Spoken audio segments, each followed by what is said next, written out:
కన్విన్సింగ్‌గా చెప్పగలిగితే భావజాలాలకు మనం లొంగిపోతాం. మా కాలేజీ ఏజ్‌ల్లో ఈ గోడల మీద రాసేవాళ్ళు. ఆహ్, అన్నమో రామచంద్ర అంటుంటే అంతరిక్ష ప్రయోగాలు అవసరమా? అంతరిక్షానికి ఏగి ఇక్కడ ముద్ద తిండి పెట్టగలమా? ఇట్లాంటిది వామపక్షాలకు సంబంధించినటువంటి స్లోగన్స్ ఉండేయి.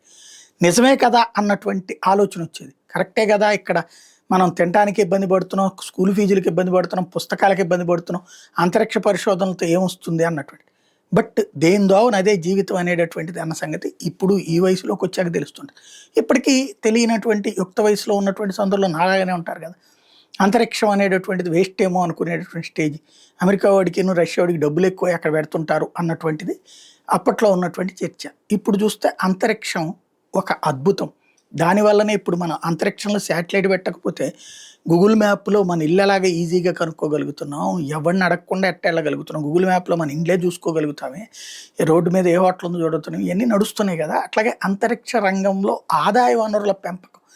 దాన్ని కూడా ఆదాయ వనరులుగా మార్చేటటువంటి కార్యక్రమంలో ఇస్రో సక్సెస్ అయింది. మోడీ సర్కార్ పూర్తిగా ప్రోత్సహిస్తూ వచ్చింది. 2030 నాటికి ఆస్ట్రోనాట్ వెళ్తాడా? 2040 నాటికి వెళ్తాడా? అన్నటువంటిది ఒక ఎత్తైతే $400 బిలియన్ డాలర్లకు సంబంధించినటువంటి వ్యాపారం రాబోయే 2 ఏళ్లలో జరగబోతోంది. ఇదే సారీ $45 బిలియన్ వ్యాపారం కి రీచ్ అవుతోంది అతి త్వరలోనే అన్నటువంటిది ప్రభుత్వం చెప్పుకొస్తుంది. $45 బిలియన్ చేరబోతోంది అన్నటువంటిది. క్రమంగా అంతరిక్ష రంగం కూడా పరిశోధనలతో పాటుగా వ్యాపార పరంగా ఉపయోగపడబోతుంది అన్నట్టు లెక్క చెప్తున్నారు.